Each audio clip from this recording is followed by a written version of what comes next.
Welcome friends, আজকে আমরা যেটা দেখাবো, গত ভিডিওতে যারা দেখেছিলাম ইন্টেরিয়র অফ দ্য আর্থ, পৃথিবীর অভ্যন্তর ভাগ। সবাই ক্লাসটা দেখেছো? আজকে তার পার্ট 2 নিয়ে এসেছি। দেখো, আমরা একটা পৃথিবীর একটা ভাগ কেটে নিয়েছিলাম, যেমন করে একটা কেকের একটা অংশ কেটে নেয়, পৃথিবীর একটা অংশ আমি কেটে নিয়েছিলাম। এটাকে বলা হয় পৃথিবীর একটা অংশের প্রস্থচ্ছেদ। তাই তো তোমরাও কিন্তু বিজ্ঞানে এরকম মাধ্যমিকে পড়ে এসছো, প্রস্থচ্ছেদ অঙ্কন করতে দিয়েছিল, তোমরা করেছো। কিছুটা অংশ আমাদেরকে দেখাতে হয় বোঝার সুবিধার জন্য। এটা একটা অংশ কেটেছিলাম। যে স্তরটা আমরা বুঝিয়েছিলাম, তিনটে স্তর ছিল পৃথিবীর, যার উপরটা হচ্ছে ভূত্বক, যাকে ইংরেজিতে কি বলা হয়, জোরে বলো। সেকেন্ড পোরশন হচ্ছে ম্যান্টেল, যাকে বলা হয় বাংলায় বলা হয় গুরুমণ্ডল। আর থার্ড পার্ট যেটা একদম কেন্দ্রের দিকে আছে, সেটা হচ্ছে কোর, বা বাংলায় যাকে বলা হয় কেন্দ্রমণ্ডল। রাইট? প্রথম দিন আমরা কি জানলাম, কি জেনেছিলাম, যে বিজ্ঞানীরা কিভাবে বুঝতে পারলেন কোন স্তরে কি আছে, কিভাবে স্তরটাকে ভাগ করা হলো, ক্রাস্টের মধ্যে কি কি বৈশিষ্ট্য আছে, ম্যান্টেলের মধ্যে কি কি বৈশিষ্ট্য আছে, কোরের মধ্যে কি কি বৈশিষ্ট্য আছে। প্রত্যেকটা ডিফারেন্ট ক্যারেক্টারিস্টিক্স আছে। প্রত্যেকটা দেখেছি কোনটা আবার শক্ত, কোনটা আবার গলিত অবস্থায় আছে, কোনটা অতিরিক্ত শক্ত। তাহলে প্রশ্ন ছিল, কিভাবে বিজ্ঞানীরা বা ভূতত্ত্ববিদেরা বুঝতে পারলেন কোন স্তরে কি আছে। তার জন্য আমরা কি দেখেছিলাম, দুটো এভিডেন্স দেখেছিলাম। একটা হচ্ছে ডিরেক্ট এভিডেন্স, প্রত্যক্ষ প্রমাণ, আর একটা ছিল ইনডিরেক্ট এভিডেন্স, পরোক্ষ প্রমাণ। বড় তো প্রত্যক্ষ প্রমাণের মধ্যে কি কি ছিল, কি কি ছিল? একটা ছিল ড্রিলিং। মানুষের তৈরি সবচেয়ে বড় ড্রিলিং কি ছিল? রাশিয়ার কোলা উপদ্বীপ, 12 কিলোমিটার গর্ত তৈরি করা ছিল, তোমাদের জন্য খুব গুরুত্বপূর্ণ। দ্বিতীয় ছিল আমাদের মাইনিং, মানে খনিজ উত্তোলন। সেটা হাইয়েস্ট গর্ত করা গেছে 3.9 কিলোমিটার। ঠিক আছে, সেটা কোথায়? দক্ষিণ আফ্রিকায়, যেখানে সোনা উত্তোলন কেন্দ্র অবস্থিত। থার্ড দেখেছিলাম ভলকানিজম, কারণ যখন আগ্নেয়গিরি অগ্নুৎপাত হয়, ভিতরের পদার্থগুলো বেরিয়ে আসে, সেই পদার্থগুলো বিশ্লেষণ করে বোঝা যায় আসলে সেই স্তরের মধ্যে কি কি পদার্থ বা কি কি খনিজ সেখানে রয়েছে। ডিরেক্ট গেল। ইনডিরেক্ট কি ছিল? ইনডিরেক্ট পেয়েছিলাম প্রথমে সিসমিক ওয়েভ পেয়েছিলাম, ভূমিকম্পের তরঙ্গ বিশ্লেষণ করা। 2 নম্বর পেয়েছিলাম মিটিওর। মনে আছে? মিটিওর কি? উল্কাপিণ্ড।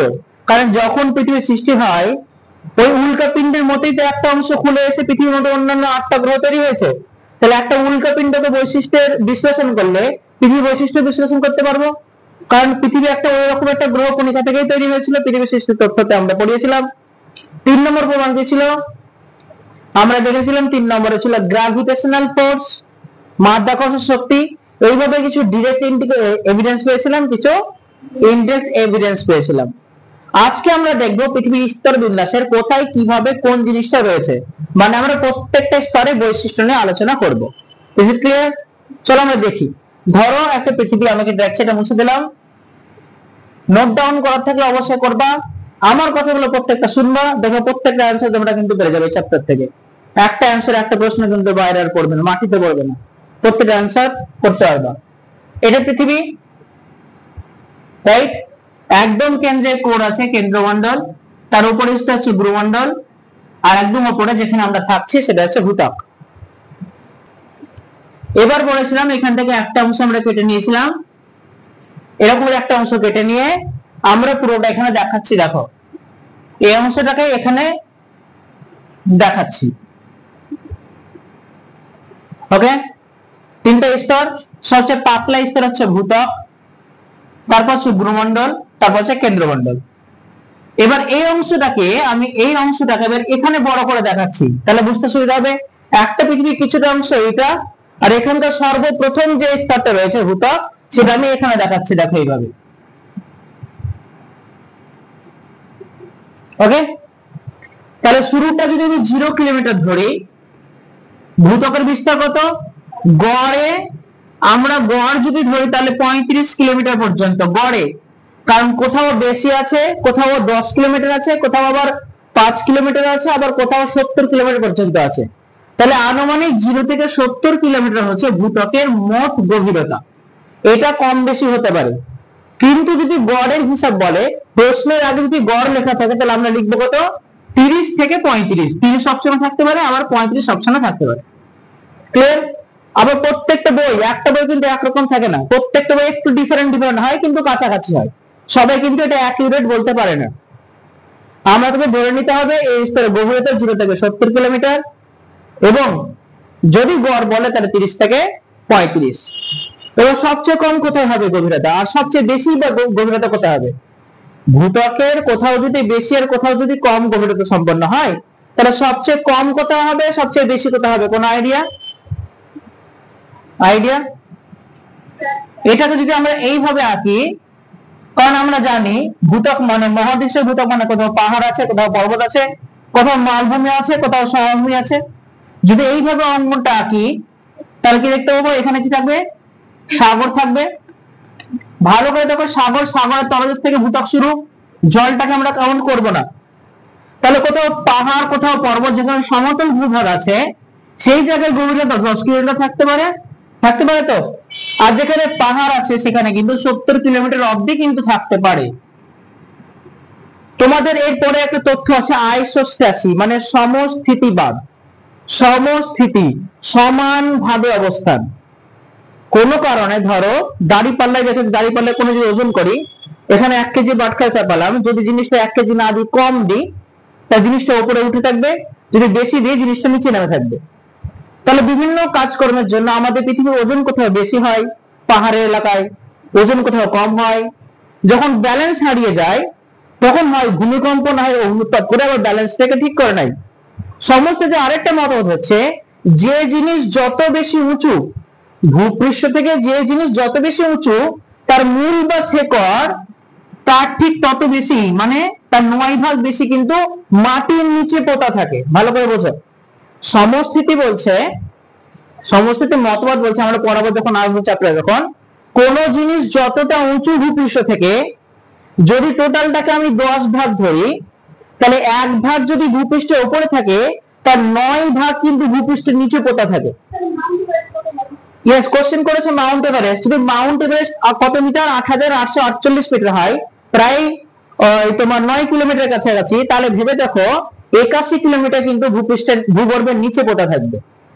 এই জন্য যে জায়গাটা বেশি উঁচু সেই জায়গায় বেশি নিম্নদেশ কতটা গভীর, এই জন্য কোথাও 70 কিলোমিটার, আবার যেখানে সমতল ভূভাগ সেখানে 10 কিলোমিটার। আবার সমতল তলদেশ দেখো এখান থেকে অনেক নিচে, সমুদ্র তলদেশের গভীরতা আবার হচ্ছে 5 কিলোমিটার। ঠিক গড়ে 5 কিলোমিটার, কোথাও কোথাও 10 কিলোমিটার দেখা যায়, এই জন্য এখানটাকে বলা হয় 5 থেকে 10 কিলোমিটার গভীরতা। তাহলে শুধু যদি ভূপৃষ্ঠ বলি, এইটুকুটার অংশ গভীরতা বলি, তাহলে 0 থেকে হবে 70, আর এভারেজ যদি বলি তাহলে 30 থেকে 35। কোশ্চেন হয়ে গেল। ভূত্বকের গভীরতা কত? অপশন হবে 30, 40, 70, 60। তোমরা কোন অপশনে মারবা? 30 মেরে দিবা, কারণ 30 হচ্ছে এভারেজ। ঠিক আছে, ক্লিয়ার? এখন এই স্তরটার মধ্যে ভালো করে বুঝে দেখো, এই স্তরটার মধ্যে নাম শুনেছো ভিক্টর কনরাডের? নাম শোনো নাই? ভিক্টর কনরাড একজন বলে ভূতত্ত্ববিদ, 1923 খ্রিস্টাব্দে। শোনো কি বললাম, কার নাম বললাম? ভিক্টর কনরাড বলে একজন বিজ্ঞানী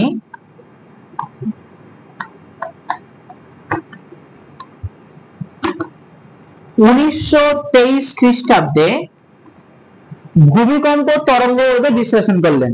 সেখান থেকে বুঝতে পারলেন যে ভূপৃষ্ঠে একটা নয় দুটো স্তর বর্তমান। ভালো করে বুঝে দেখো, ভূপৃষ্ঠে একটা নয় দুটো স্তর বর্তমান। ভূমিকম্প তরঙ্গগুলোকে বিশ্লেষণ করে বললেন। ভূমিকম্পের তরঙ্গ কয়টা? তরঙ্গগুলো 2 প্রকার, এর আগের ভিডিওতে দেখিয়েছিলাম। একটা বডি ওয়েভ, একটা সারফেস ওয়েভ। বডির মধ্যে পড়ে পি আর এস, প্রাইমারি এন্ড সেকেন্ডারি, আর সারফেস ওয়েভের মধ্যে পড়ে আর আর এল, লাভ তরঙ্গ আর র্যালে তরঙ্গ। ঠিক 4টে তরঙ্গ। তো প্রাইমারি আর সেকেন্ডারি তরঙ্গ বিশ্লেষণ করে দেখলেন যে ভূপৃষ্ঠে কিন্তু ভূত্বকটা একটা স্তর নিয়ে গঠিত নয়, বরং এর মধ্যে স্তর আছে দুটো। কটা স্তর আছে? দুটো স্তর আছে। কার ভিত্তিতে দেখলেন? এখানকার পাওয়া খনিজগুলোর ভিত্তিতে দেখলেন। ঠিক আছে, তিনি বুঝতে পারলেন এবার এখানে কি আছে, তাহলে খনিজগুলো যদি উপস্থিতি বর্তমানে থাকে তাহলে কি কি খনিজ আছে? ভূপৃষ্ঠের উপরের দিকে আছে সিলিকা, উপরের দিকে আছে সিলিকা আর আছে অ্যালুমিনিয়াম। ঠিক,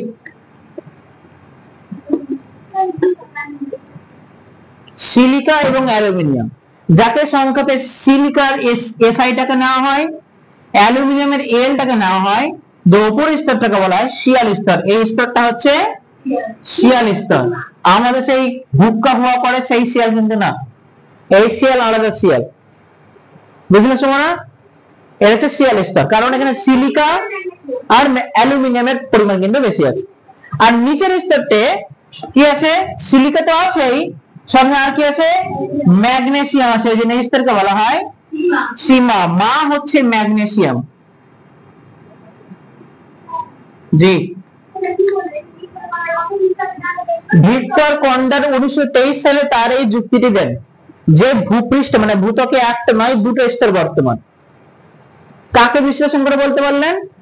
ভূমিকম্পের তরঙ্গগুলোকে বিশ্লেষণ করে বললেন। উপরের স্তরটা সীমা আর নিচের স্তরটা সীমা, শিয়াল সীমা, উপরটা শিয়াল আর নিচেটা সীমা। তাহলে বলো, যেখানে শিয়াল সীমা যে রেখা দ্বারা পৃথক সেটা কোন রেখা হবে? ভেরি গুড, কারণ বিজ্ঞানী কনরাড আবিষ্কার করেছিলেন বলে এই রেখাটার নাম হচ্ছে কনরাড বিযুক্তি রেখা। কনরাড বিযুক্তি রেখা। প্রশ্ন, শিয়াল ও সীমার মধ্যে বিভাজনকারী রেখার নাম কি? কনরাড বিযুক্তি রেখা। কত সালে প্রমাণ দেন? 1923 সালে। ক্লিয়ার? দেখো তাহলে এটা কিসের স্তর বললাম? এটা শিয়াল স্তর আর এটা হচ্ছে সীমা স্তর। এবার ব্যাপার আসলে কি, দেখো অ্যালুমিনিয়াম যে খনিজটা আছে, ম্যাগনেসিয়াম যে খনিজটা আছে, ম্যাগনেসিয়াম অ্যালুমিনিয়ামের চাইতে হালকা, ম্যাগনেসিয়াম অ্যালুমিনিয়ামের চাইতে ভারী। এটা হচ্ছে ভারী আর এটা হচ্ছে হালকা।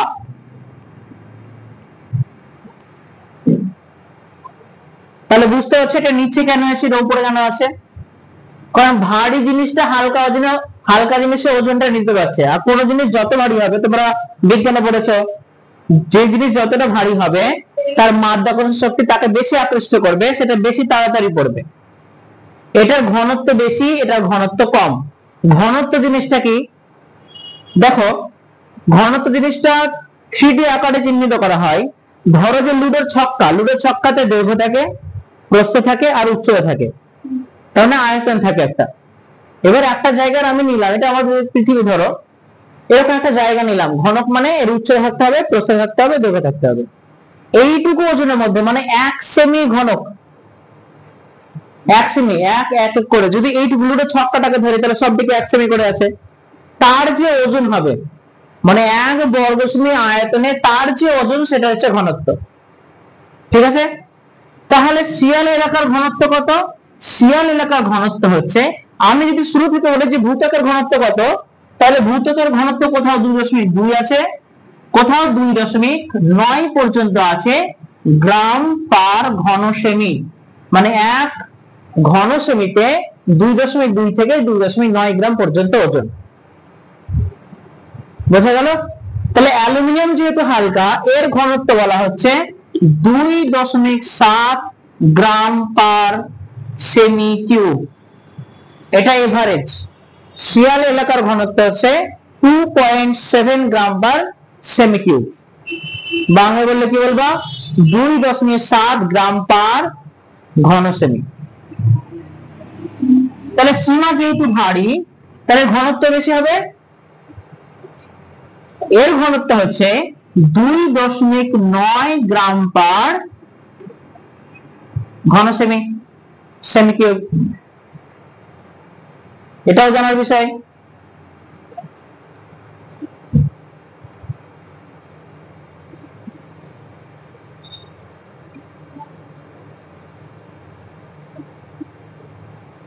ক্লাসটা 1.5 ঘন্টা চলবে।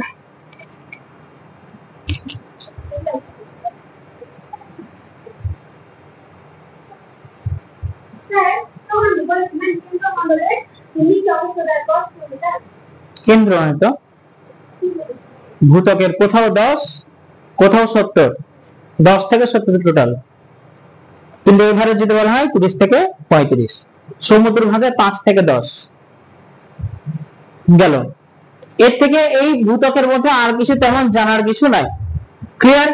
তবে আরেকটা জিনিস তোমাদের জেনে নিতে হবে, এটা যেহেতু একদম পাতলা স্তর, ভূত্বক পৃথিবীর পুরো পৃথিবীর আকার অনুযায়ী একদম পাতলা স্তর, যদি বলা হয় সমগ্র ওজন, ধরো পৃথিবীর সমগ্র ওজন যদি 100 কেজি ধরে নিলাম, মনে করো 100 কেজি পৃথিবীর ওজন, তাহলে মাত্র বলছে 500 গ্রাম, 500 গ্রাম ওজন দখল করে আছে ভূত্বক, মানে টোটাল ওজনের 0.5%, টোটাল ওজনের 0.5%।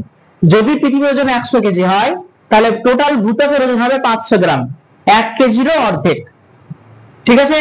আর যদি আয়তন বলা হয়, ভূত্বকের টোটাল আয়তন কত, তাহলে পুরো অংশের, পুরো পৃথিবীর জুড়ের মধ্যে 1% মাত্র।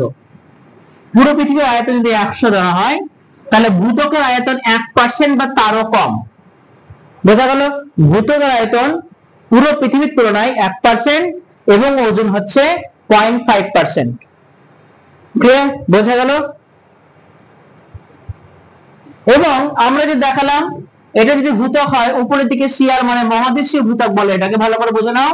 এটা বলে মহাদেশীয় ভূত্বক, আর এটা বলে মহাসাগরীয় ভূত্বক। মহাসাগরের ভূত্বক সবসময় ভারী হয়। কেন ভারী হয়? ম্যাগনেসিয়ামটা থাকে। তারপর আমরা জানি যে মহাদেশে যে অংশগুলো থাকে, পলি টলি, এসব কি হয়, নদীর দ্বারা বাহিত হয়ে কি হয়, সাগরের তলদেশে জমা হয় সবগুলাই।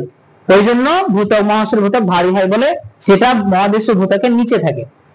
ক্লিয়ার?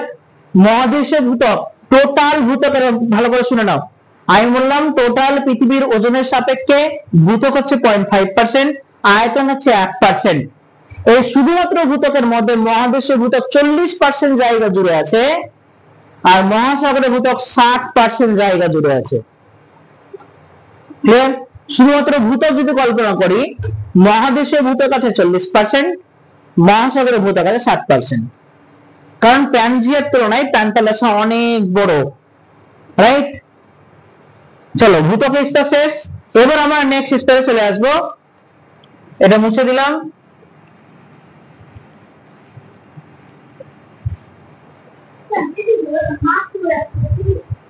ধরি বলেছি।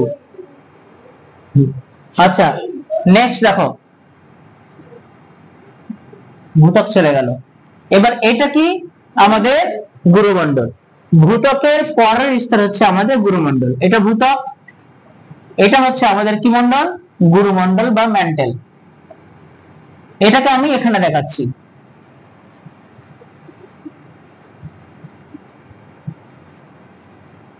এটা হচ্ছে আমাদের গুরুমণ্ডল। ক্লিয়ার? গুরুমণ্ডলে তাহলে বিস্তার কত হবে? 70 কিলোমিটার থেকে 2900 কিলোমিটার পর্যন্ত গুরুমণ্ডলের বিস্তার। 70 কিলোমিটার থেকে 2900 কিলোমিটার পর্যন্ত গুরুমণ্ডলের বিস্তার। এবার একটা জিনিস, মজার জিনিস আছে এখানে। বিস্তার কত? 2900 কিলোমিটার। মজার বিষয়, এই জায়গাটাতে মোটামুটি 150 কিলোমিটার পর্যন্ত, মানে এখানে তোমার প্রায় 200 কিলোমিটার হবে। কারণ ভূত্বক 70 কিলোমিটার অ্যাকুরেট ধরছি না, আমরা অ্যাজিউম করে নিচ্ছি, কারণ এটা জানি কোথাও 10, কোথাও 20, কোথাও 40, কোথাও 60 আছে। এটা আমরা ধরেছি 70 পর্যন্ত আছে বলে 70 ধরেছি। এখান থেকে অ্যাকচুয়াল তোমার গুরুমণ্ডল শুরু হচ্ছে, তাহলে উপরের স্তরে কি হচ্ছে? উপরের স্তরে একটা ব্যাপার আছে। কি ব্যাপার? কোন জিনিস ভূত্বকের যত গভীরে যায়, মাথায় রাখো, কোন জিনিস যত ভূত্বকের গভীরে যায়, every 32 metre down to the earth, প্রত্যেক 32 মিটার নিচে যদি যাওয়া যায়, 1 ডিগ্রি করে তাপমাত্রা বাড়তে থাকে। ভালো করে বোঝো, প্রতি 32 মিটার যদি আমি এখান থেকে নিচে যাই ভূত্বক থেকে, তাহলে 1 ডিগ্রি করে তাপমাত্রা বাড়তে থাকে। তাহলে ভাবো তো, আমি যদি 200 কিলোমিটার অব্দি যাই, আমার তাপমাত্রা কত হবে? আমি যদি 200 অব্দি যাই তাহলে আমার এখানকার তাপমাত্রা হবে 2000 ডিগ্রি সেন্টিগ্রেড। ক্লিয়ার? তাহলে এই জায়গার পদার্থগুলো কি সেম আগের মতো কঠিন থাকবে? কি হবে? গলে যাবে। যত নিচে যাবে তত চাপ বাড়বে, যত চাপ বাড়বে তত তাপ বাড়বে, যত তাপ বাড়বে ঘর্ষণ শক্তি বাড়বে, ফ্রিকশন ফোর্স বাড়বে। আর এই কারণে যত নিচে যাবে তেজস্ক্রিয় বিকিরণও বাড়বে। কি কি জিনিস বাড়বে? চাপ বাড়বে, ঘর্ষণ বল বাড়বে, ফ্রিকশন, তাপ বাড়বে। এগুলো তখন আর ঘষাঘষির জন্য আর কিছু থাকবে না, কঠিন অবস্থা থাকবে না, এগুলো গলে যাবে। রাইট? আর গলে গিয়ে একটা তরল জিনিস তৈরি করবে, থকথকে কাদার মতো জিনিস, যে পদার্থের নাম দেওয়া আছে সান্দ্র। মানে ঠিক তরলও না জলের মতো, আবার পাথরের মতো কঠিনও না, থকথকে একটা জিনিস যেগুলো গড়তে অনেকটা সময় নেয়। ঠিক আছে? আমরা পায়েস খেয়েছি, পায়েসের মধ্যে একটা ঘন একটা জিনিস হচ্ছে আমাদের এই জায়গার পোর্শনটা। এবার আমরা জানি ভূত্বক কিন্তু অনেকগুলো প্লেটের সমষ্টি, পাতের সমষ্টি। আমরা যেমন বাড়িতে মেঝেতে টালি বসাই, ভূত্বক কিন্তু কতগুলো টালির সমষ্টি। এগুলো কিন্তু এই স্তরের উপর ভাসে, এই স্তরে ভাসে। এই স্তরটাকে আরেকটা কথা বলা হয়নি, এই যে ভাগ করছে যে রেখাটা, এই রেখাটা যে ভাগ হয়ে যাচ্ছে, সে এই রেখাটাকে আমরা কি বলি? এই রেখাটাকে আমরা বলি মোহরভিষিক বিযুক্তি রেখা বা মোহ বিযুক্তি রেখা। কার নামকরণ অনুসারে হয়েছে? কার নামের অনুসারে হয়েছে? বিজ্ঞানী মোহরভিষিক। কত সালে দিয়েছিলেন ধারণা? 1909 সালে ধারণাটা দিয়েছিলেন এই রেখা, 1909 সালে। পরে দিয়েছে, কন্ডাক্ট পরে দিয়েছে। আর বিজ্ঞানী মোহরভিষিক আর কি লক্ষ্য করেছিলেন? এখানে একটা পরিবর্তন লক্ষ্য করেছিলেন। কোন জায়গাকে লক্ষ্য করে? তিনি গবেষণা চালিয়েছেন হিমাচল প্রদেশের কালপা ভ্যালি অঞ্চলে। হিমাচল প্রদেশের কালপা ভ্যালি মানে কালপা উপত্যকা, এই অঞ্চলে ভূমিকম্পের তরঙ্গের গতিবিধি লক্ষ্য করলেন, পি তরঙ্গ এবং এস তরঙ্গের।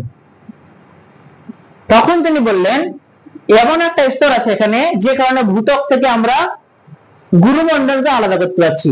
তারই নাম অনুসারে এই রেখাটাকে বলছি আমরা মোহ বিযুক্তি রেখা। ঠিক আছে? এবার এখানকার জিনিস যেহেতু অনেকটা চাপের মধ্যে আছে, অনেকটা তাপের মধ্যে আছে, তার মানে এটা ঘনত্বটাও বেশি হবে। ভূত্বক যতটা ঘনত্ব ছিল, গুরুমণ্ডলে তার চেয়ে অধিক ঘনত্বের হবে। এখানকার ঘনত্ব কত? এখানকার ঘনত্ব হচ্ছে 3.3 থেকে 4.0 গ্রাম পার সেমি কিউব, ঘন সেমি। 3.3 থেকে 4.0 গ্রাম পার সেমি কিউব। মোহরভিষিক কোথায় গবেষণা চালিয়ে দেখলেন? হিমাচল প্রদেশের কালপা ভ্যালি। কি দেখলেন? ভূমিকম্পের তরঙ্গের গতিবিধি দেখলেন। ঠিক আছে? তিনি বুঝতে পারলেন এখানে কিন্তু একটা এমন স্তর রয়েছে থকথকে কাদার মতো, যেখান থেকে ভূত্বক এবং গুরুমণ্ডল পার্থক্য করতে পারছি। তাহলে এই স্তরটাকে আমরা কি, যেখানে ভূত্বকের ঠিক নিচে গুরুমণ্ডলের ঠিক উপরে, ভূত্বকের ঠিক নিচে গুরুমণ্ডলের ঠিক উপরে এই জায়গাটা যে গলিত অবস্থায় আছে, এই জায়গাটাকে বলছে অ্যাস্টেরোস্ফিয়ার। পড়েছো? লিখে নাও। এই জায়গাটাকে বলা হচ্ছে অ্যাস্টেরোস্ফিয়ার। ভূত্বকের ঠিক নিচে গুরুমণ্ডল ঠিক উপরে এই থকথকে কাদের মতো জায়গাটাকে বলা হচ্ছে অ্যাস্টেরোস্ফিয়ার। আর এই অ্যাস্টেরোস্ফিয়ার এলাকাতে ভূত্বকের পাতগুলো, মহাদেশীয় পাত এবং মহাসাগরের পাতগুলো ভাসমান, যার জন্য কোনো পাত একসঙ্গে পরস্পর মুখোমুখি হয়ে আগায়, আবার কোনোটার থেকে দূরে সরে যায়, আবার কোনোটা কি হয় পাশাপাশি চলে। ভূত্বকের নিচে গুরুমণ্ডলের উপরে 70 থেকে 200 মানে এখানে 150 কিলোমিটার এলাকা জুড়ে এরকম সান্দ্র অবস্থা তৈরি হয়েছে, যেটাকে আমরা বলছি অ্যাস্টেরোস্ফিয়ার। আর এর উপরেই মহাদেশীয় আর মহাসাগরীয় পাতগুলো ভাসমান। এরপর যত গভীরে আমরা যাব তত ঘনত্ব বাড়তে থাকবে, যত গভীরে যাব তত ঘনত্ব বাড়তে থাকবে।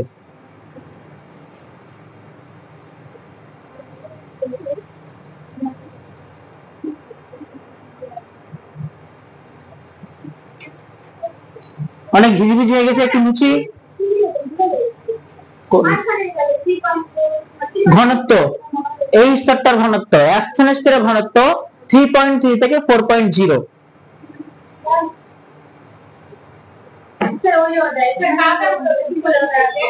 হ্যাঁ, এই জায়গাটা বিজ্ঞানী মহরবিশি হিমাচল প্রদেশের কালপা ভ্যালিতে তিনি সমীক্ষা চালান, যেখানে তিনি ভূমিকম্পের প্রাইমারি সেকেন্ডারি মানে পি আর এস গতিবিধি লক্ষ্য করেন, যার ফলে তিনি বুঝতে পারেন গুরুমণ্ডলের উপর থেকে এমন একটা স্তর আছে ধকধকে কাদার মতো, যেখানে পাতগুলো ভাসমান।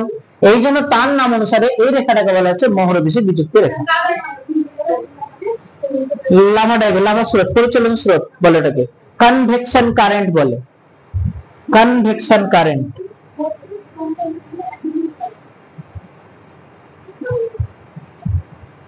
ক্লিয়ার?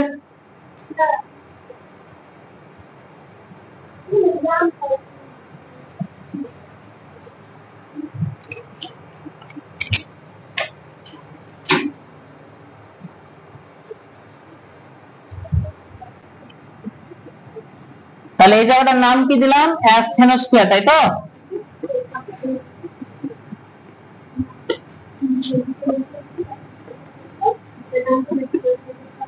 এই জায়গার নাম দিলাম অ্যাস্থেনোস্ফিয়ার। এর গভীরতা কত? প্রায় 150 কিলোমিটার। আমরা জানি গুরুমণ্ডল 70 থেকে কত কিলোমিটার? 2900 কিলোমিটার বিস্তার। ওকে, এবার মজার ব্যাপার হলো যে এর ভিতরেও কিছু পদার্থের কম বেশি রয়েছে এবং আলাদা আলাদা পদার্থ রয়েছে। ভালো করে বুঝে দেখো, এর মধ্যেও কিছু পদার্থ রয়েছে যেগুলো কিন্তু মিল নাই, উপরের স্তর থেকে নিচের স্তর কিন্তু মিল নাই। কে আবিষ্কার করলেন? বিজ্ঞানী ব্রিক। ভালো করে নাম শুনো। তিনি দেখলেন যে গুরুমণ্ডলের উপর দিকে স্তরে কিছু খনিজ পদার্থ আর নিচের দিকে কিছু খনিজ পদার্থ, তাদের মধ্যে কিন্তু মিল নেই, আলাদা আলাদা সংমিশ্রণ আছে। তিনি দেখলেন কি না? হ্যাঁ, খুঁড়ে কেন? এর আগে কিন্তু প্রমাণগুলো দেখিয়েছিলাম, এভিডেন্স গুলো দেখিয়েছিলাম। খুঁড়ে দেখতে পারে হাইস্ট 12 কিলোমিটার, এটা তো আমরা 70 এর নিচে চলে যাচ্ছি। মানুষকে খুঁড়ে দেখতে পারে না। তাহলে কি দেখলেন? দেখলেন উপরের স্তরে ব্রিক, আচ্ছা নামটা লিখেছি বিজ্ঞানী ব্রিক।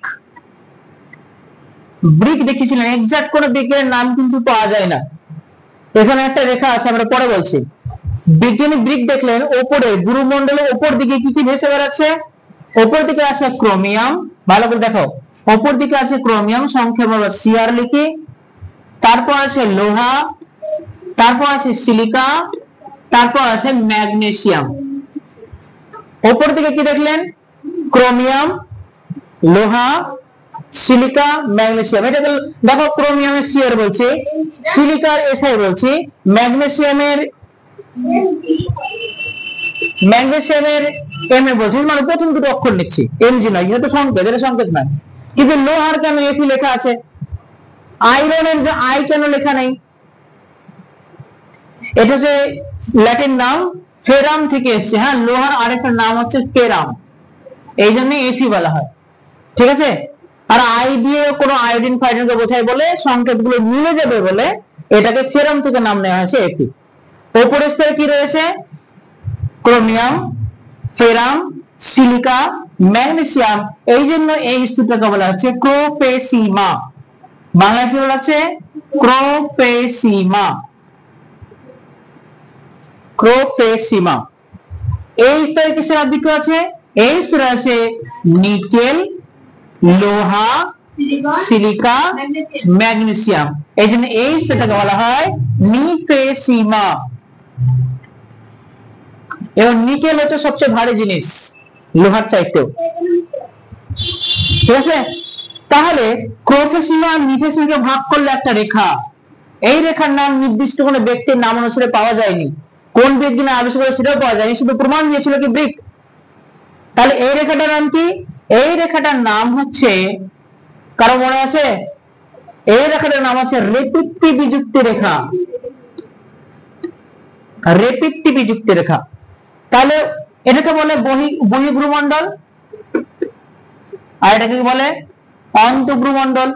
এর যে ডিফারেন্সটা আছে, ভাগ করেছে যে রেখা, সেটাকে আমরা বলি রেপিক্তি বিযুক্তি রেখা। ক্লিয়ার? আমার কোন বিজ্ঞানীর নাম পাওয়া যায় না বলে রেপিত্তির আরো একটা নাম আছে।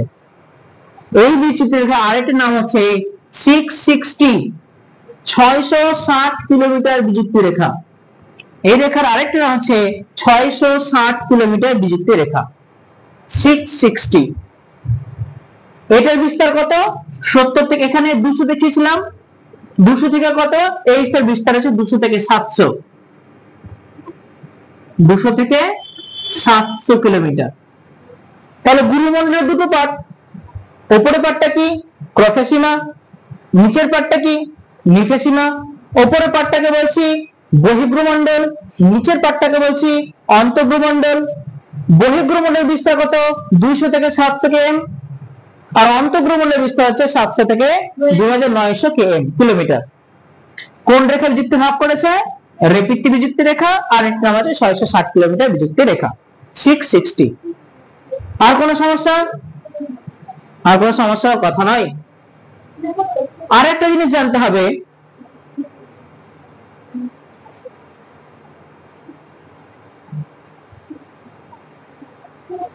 ঘনত্ব জানতে হবে।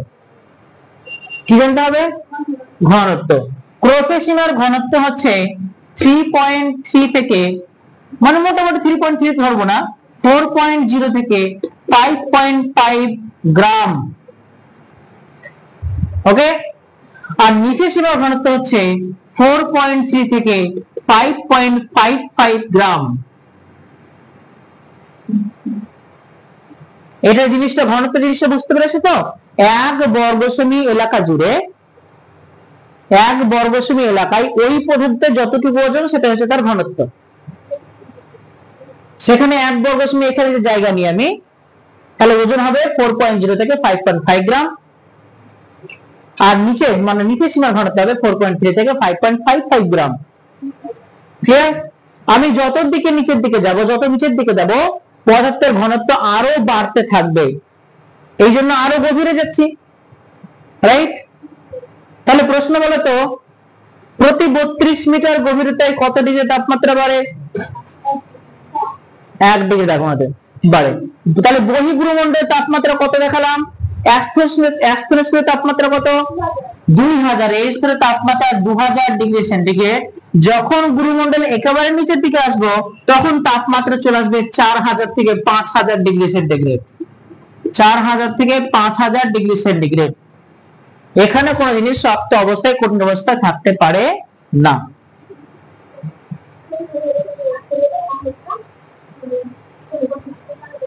কত জিনিস বুঝতে পারছো? নিচে আরো কত কত জিনিস আছে, জানতে হবে।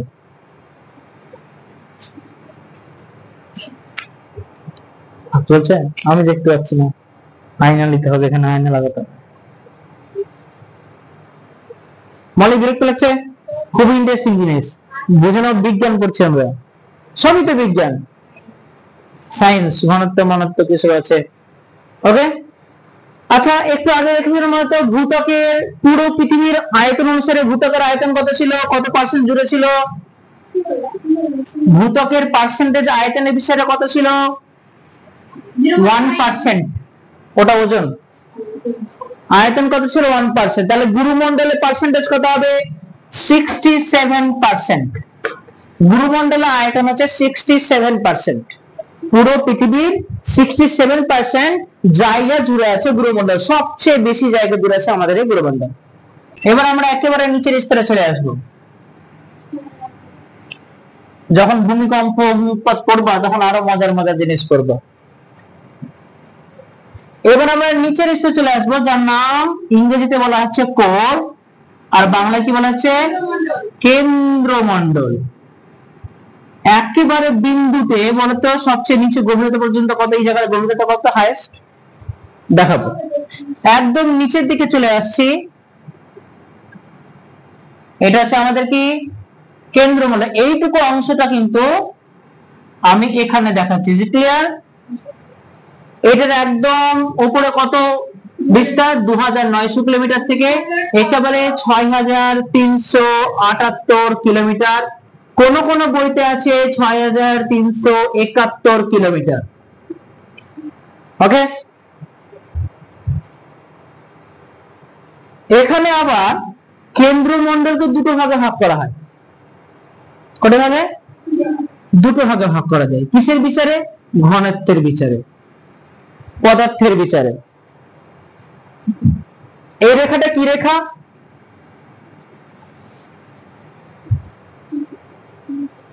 কার মনে নাই? নো, রিপিটিত ঊর্ধ্বগণ্ডমণ্ডল অন্তঃগুরুমণ্ডলের মধ্যেকারটা। এটা হচ্ছে গুটেনবার্গ বিযুক্তি রেখা। একদম ভুললে চলবে নি। এটা হচ্ছে গুটেনবার্গ বিযুক্তি রেখা। এর সঙ্গে আরেকজন বিজ্ঞানীর নাম নেওয়া হয়, সেটা হচ্ছে উইচার্ড। গুটেনবার্গ উইচার্ড বিযুক্তি রেখা। গুটেনবার্গ বিযুক্তি বললেই হবে। তাহলে এই গুরুমণ্ডল, এই জায়গায় আমরা গুরুমণ্ডল দেখলাম, মেন্টাল দেখলাম, এটা হচ্ছে আমাদের কোর। তাহলে বিভাজনকারী রেখার নাম কি? গুটেনবার্গ উইচার্ড বিযুক্তি রেখা। ঠিক আছে? এই যে দুটো স্তর ভাগ করলাম, এটাকে বলা হচ্ছে বহিঃকেন্দ্রমণ্ডল, আর এটাকে হচ্ছে অন্তঃকেন্দ্রমণ্ডল। এটাকে বলা হয় আপার কোর, এটাকে বলা হয় inner core. Upper core, inner core. Clear Sumi? Good. বহিঃকেন্দ্রমণ্ডল, অন্তঃকেন্দ্রমণ্ডল। এটা বিস্তার কত? বিজ্ঞানী লেমান, এখানে আসবে লেমান বিজ্ঞানী। কত বিজ্ঞানী কাজ করেছেন?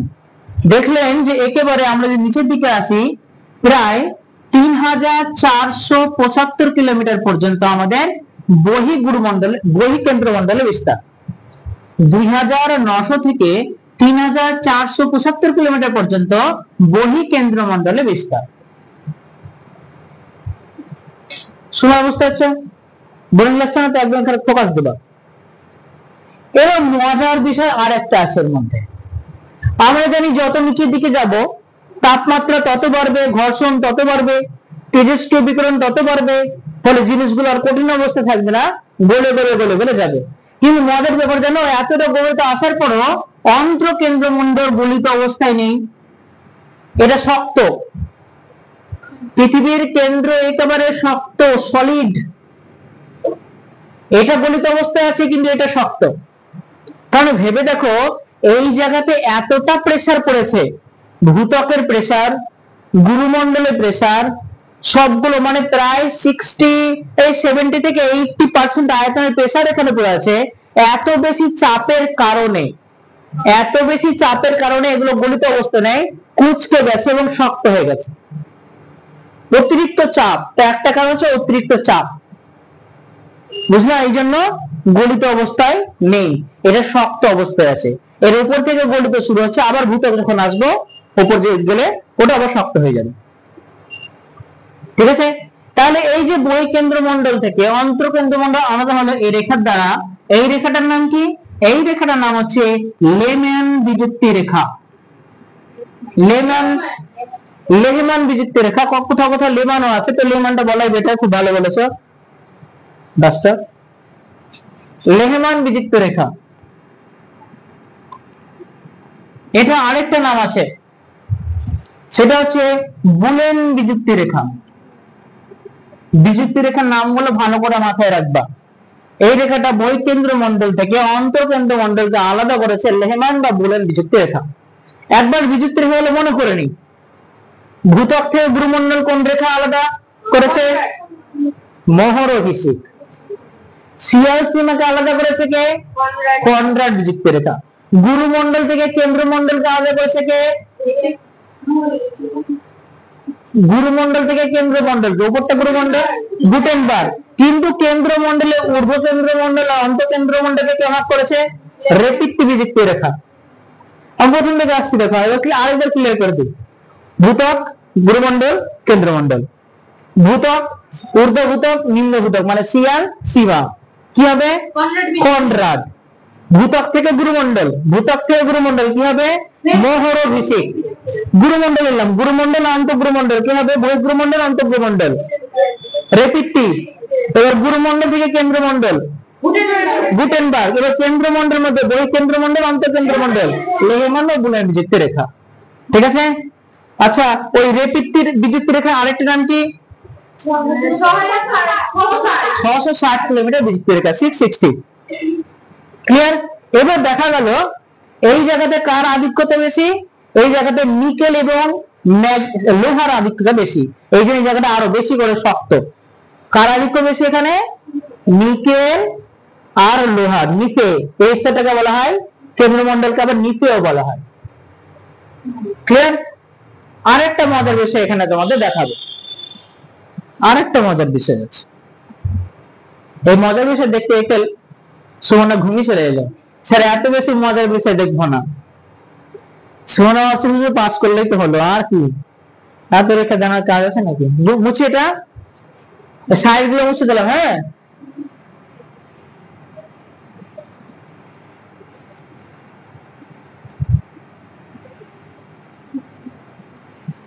এই যে পড়িয়ে দিলাম, আর জীবনে ভুলবো না, তোমরাও নিশ্চয় ভুলবো না। আচ্ছা দেখো কেন্দ্রমণ্ডল ব্যাপারটা দেখো,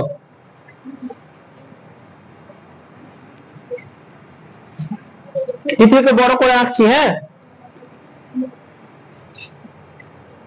এটা একদম কোর, এটা হচ্ছে ইনার কোর, একে ঘিরে আছে কে, আউটার কোর। ভালো করে দেখো, ইনার কোর, আউটার কোর, তাকে ঘিরে আছে কে, গুরুমণ্ডল বা ম্যান্টেল। ম্যান্টেল, তাকে ঘিরে আছে কে, ভূত্বক বা ক্রাস্ট, তাকে ঘিরে আছে ক্রাস্ট। ভালো করে বোঝো, আমি উপর থেকে আসছি, ক্রাস্ট, উপরে আছে শিয়াল, তার নিচে আছে সীমা। ম্যান্টেল, উপরে আছে ঊর্ধ্বগ্রমণ্ডল, নিচে আছে নিম্নগ্রমণ্ডল বা অন্তঃগ্রমণ্ডল। কেন্দ্রমণ্ডল, আউটার কোর, ইনার কোর, বহিঃকেন্দ্রমণ্ডল, অন্তঃকেন্দ্রমণ্ডল। এবার দেখো এই জায়গাটা কিরকম, শক্ত, এই জায়গাটা কেমন, শক্ত, ক্রাস্ট সলিড, আবার ইনার কোরটাও কিন্তু সলিড। এবং আমরা জানি প্রথম দিনই দেখেছি যে ভূমিকম্পে যে দুটো তরঙ্গ আছে পি এন্ড এস, পি কঠিন, তরল, গ্যাসীয়, তিনটা মাধ্যমে প্রবেশ করতে পারে। পি তরঙ্গ কঠিন, তরল, গ্যাসীয় তিনটে মাধ্যমে প্রবেশ করতে পারে, কিন্তু এস তরঙ্গ শুধুমাত্র কঠিন মাধ্যমে প্রবেশ করতে পারে, লিকুইড মাধ্যমে, তরল মাধ্যমে প্রবেশ করতে পারে না। ভালো করে ভেবে দেখো, তাহলে ভূমিকম্প যখন কোথাও সৃষ্টি হয়, মনে করি এখানে ভূমিকম্পের কেন্দ্র পেলাম, এখানে ভূমিকম্প সৃষ্টি হলো, কেন্দ্রটা যেখান থেকে আমরা এখানে কেন দেখাচ্ছি, কারণ এর উপরে অ্যাস্টেনোস্ফিয়ার আছে, এর উপরে প্লেট গুলো চলমানশীল আছে, রাইট? তাহলে এখানে ভূমিকম্পটা হওয়া স্বাভাবিক। ভূমিকম্প এখানে হলে তার উপকেন্দ্র ঠিক উপরের দিকে হবে, এখান থেকে পি তরঙ্গ এস তরঙ্গ যাওয়া আসা করবে। যেহেতু এই পোর্শনটা তরল, এটা কঠিন, যেহেতু পি তরঙ্গ যেতে পারে, এস তরঙ্গ কঠিন ছাড়া অন্য কোনো মাধ্যমে যেতে পারে না, তার মানে যেহেতু এটা তরল, ভালো করে বুঝে দেখো, যখন পি এস তরঙ্গটা আসছে তখন এইভাবে তরঙ্গগুলো ছড়িয়ে যাচ্ছে, বুঝে দেখবে। হ্যাঁ, এটার মধ্যে লিক তরঙ্গ কি হয়ে যাবে, তাহলে এটা তো তরল আছে, তাহলে লিক তরঙ্গ যেতেই পারবে না, এটার মধ্যে তাহলে পি তরঙ্গ আসবে। এটা উপরে দেখায়, ঠিক বলেছো তুমি।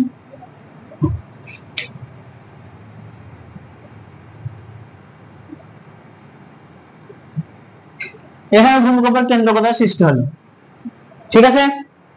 এবার এস তরঙ্গ এগুলোর মধ্যে দিয়ে আসছে, এভাবে আসে, এটাও মোটামুটি এইভাবে যাচ্ছে, তরঙ্গটা খেয়াল করে ভালো করে। হ্যাঁ, এইভাবে যাচ্ছে, কিন্তু এটা যেতে পারছে না, এটাও শক্ত, কিন্তু এখানে স্থান, এখানে ঢোকার কোনো পথই নাই ওর, এখান দিয়ে বেঁকে যাচ্ছে। এস তরঙ্গ এগুলো দিয়ে বেঁকে যাচ্ছে, এগুলি প্রত্যেকটা এস তরঙ্গ, ওকে। কিন্তু পি তরঙ্গ কি, যখন এর উপর দিয়ে আসে কিনা, পি তরঙ্গ যখন আসে সব মাধ্যমে প্রবেশ করতে পারে, কিন্তু তাহলে এখান দিয়ে আসার সময় কিন্তু এটা ভালোভাবে ক্রস করে নেয় ঠিকই, সলিডটাকে ভালো করে ক্রস করে নেয় ঠিকই পি তরঙ্গ, কিন্তু এখানে আসার পর প্রতিসরণ ঘটে, একেবারে এইভাবে আসে না, এস তরঙ্গের উপর দিয়ে যখন আসে তখন বেঁকে যায়। দেখেছো, জল এক বালতি জল নিয়ে দেখবা, একটা লাঠি কাঠি ডুবিয়ে রেখে দেখবা, একদম মনে হবে সোজা গিয়ে প্রবেশ করে না, একটু বেঁকে যায়। দেখেছো, বিজ্ঞানেও পড়েছো, বেঁকে যায়, বেঁকে যাওয়াটাকে বলছে প্রতিসরণ। তাহলে পি তরঙ্গ এস তরঙ্গ উপর দিয়ে আসার সময় সোজা হয়ে আসতে পারে না, কি হয়, বেঁকে যায়, এইভাবে বেঁকে যায়। তাহলে এখানে এবার দেখা যাচ্ছে এখানে যেহেতু এই জায়গাতে কোনো ভূমিকম্পের তরঙ্গ পৌঁছতে পারে না, এইটুকু এলাকার মধ্যে আর ভূমিকম্প তরঙ্গ পৌঁছতে পারে না। ভালো করে বুঝে দেখো, ঠিক আছে। পৃথিবীর একটা কৌণিক মান আছে, এটা হচ্ছে 102 ডিগ্রি, এটা হচ্ছে 142 বা 40 ডিগ্রি, আনুমানিক 143 ডিগ্রি। এই জায়গাতে কিন্তু কোনো কম্পন সৃষ্টি হয় না, কোনো তরঙ্গ পৌঁছতে পারে না। ঠিক পি তরঙ্গ আসতে পেরেছে, বেঁকে গেছে, এই জায়গায় কোনো কম্পন সৃষ্টি না করে এস তরঙ্গ এখানে ঢোকার আগে পালিয়ে গেছে। ঠিক আছে, এই জায়গাটাকে বলছে ভূমিকম্পের ছায়া অঞ্চল। কি বলছে? এই জায়গাটাকে বলছে ভূমিকম্পের ছায়া অঞ্চল, সিসমিক শ্যাডো জোন। লিখে নাও। মান কত? 102 ডিগ্রি থেকে 143 ডিগ্রি পর্যন্ত এলাকায় কোনো তরঙ্গ প্রবেশ করতে পারে না, তাই এটাকে বলা হয় ভূমিকম্পের ছায়া অঞ্চল। ইংরেজিতে বলে seismic shadow zone. Seismic shadow zone.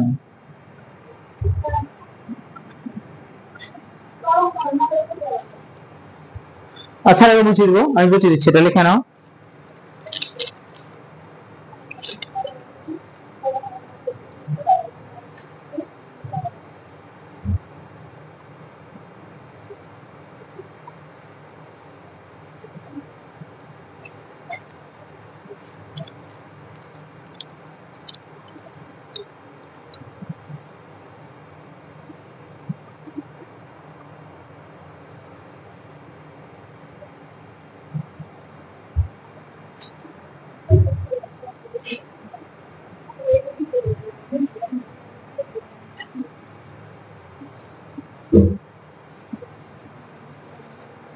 এটা দেখো, একটু হাইলাইট করে নাও। ভূত্বক দেখো, এবার তিনটা জিনিসকে আমরা একটু হাইলাইট করে নিচ্ছি, ভালো করে দেখো।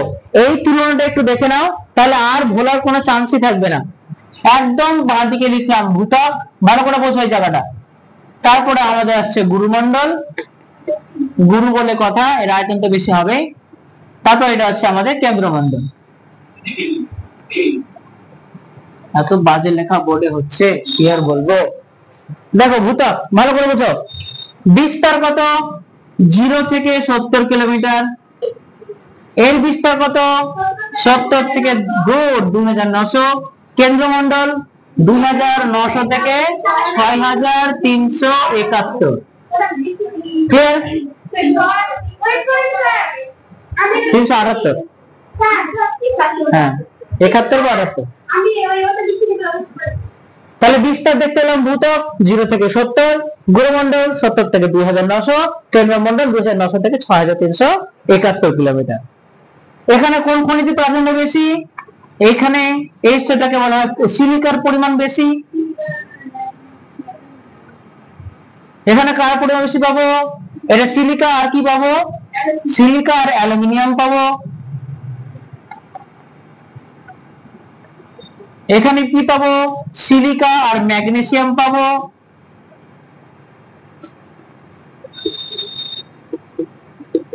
এখানে কি পাবো? নিকেল আর লোহা পাবো।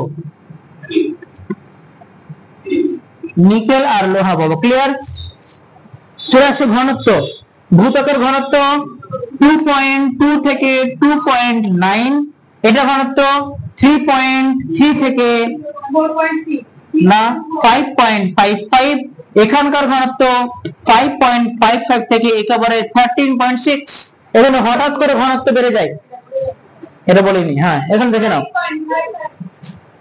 গ্রাম গ্রাম পার সেমি কিউব।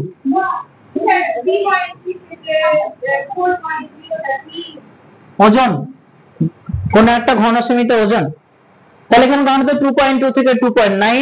যদি শুধু মহাদেশ বলে তোমরা লিখবা 2.7, মহাসাগর বললে 2.9। গুরুমণ্ডলে 3.3 থেকে 5.55, কেন্দ্রমণ্ডল 5.55 থেকে 13.6। ক্লিয়ার? এটা হচ্ছে বিস্তার, এটা হচ্ছে খনিজ, এটা হচ্ছে ঘনত্ব। আরেকটা কি পয়েন্ট ছিল ওখানে, দেখো বইটা বই দেখো, আরেকটা পয়েন্ট ছিল এখানে।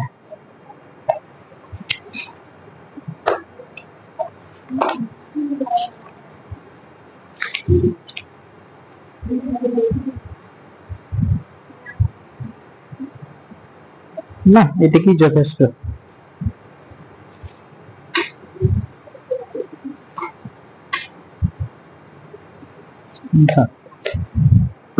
দেখো বিযুক্তি গুলো দেখো, এখানে কি কি বিযুক্তি আছে, কি কি বিযুক্তি আছে বলো? ভূত্বকে কি বিযুক্তি আছে? কন্ডাল আছে আর মোহর অভিষেক। আচ্ছা এটা ভাগ করে দিলাম। আচ্ছা এই রেখাটা কি বলতো? এই রেখাটা কি?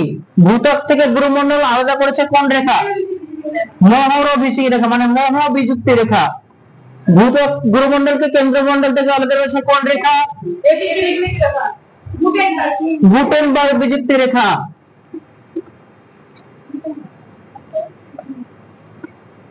ঠিক আছে, গুটেনবার্গ না বার্গ, গুটেনবার্গ বোধ হয়। আচ্ছা ভূত্বকের মধ্যে আরেকটা সাব বিযুক্তি রেখা আছে, সেটা কি? কনরাড। গুরুমণ্ডলের সাব বিযুক্তি রেখা আছে কি? রেপিটি বা 660। আর কেন্দ্রমণ্ডল আরেকটা আছে, সেটা হচ্ছে লেহমান বা বুলেন। বুলেন। থামো, কমপ্লিট করে দাও। হলো? আশা করি ভূগর্ভের অন্তর্মহল আমরা বুঝতে পেরেছি। আর কোনো সমস্যা থাকার কথা নয়। আর কোনো সমস্যা আছে? কারো কোনো সমস্যা থাকলে প্রশ্ন করবা। আর যারা ওপর থেকে যারা আমার ভিডিওটা দেখছো, তারা কোনো সমস্যা, কোনো জায়গার যদি সমস্যা মনে হয়, প্রবলেম মনে হয়, তাহলে কমেন্টে জানিয়ে দাও। আমি তোমাদের কিন্তু অ্যান্সার গুলো দেওয়ার চেষ্টা করবো। ক্লিয়ার? আজকে আমাদের ক্লাস এখানে সমাপ্তি ঘটলো। আমরা পরবর্তী চ্যাপ্টারে অন্য কোনো টপিক নিয়ে হাজির হব। ওকে, ক্লিয়ার? বেশ, গুড বাই, ভালো থেকো, সুস্থ থেকো।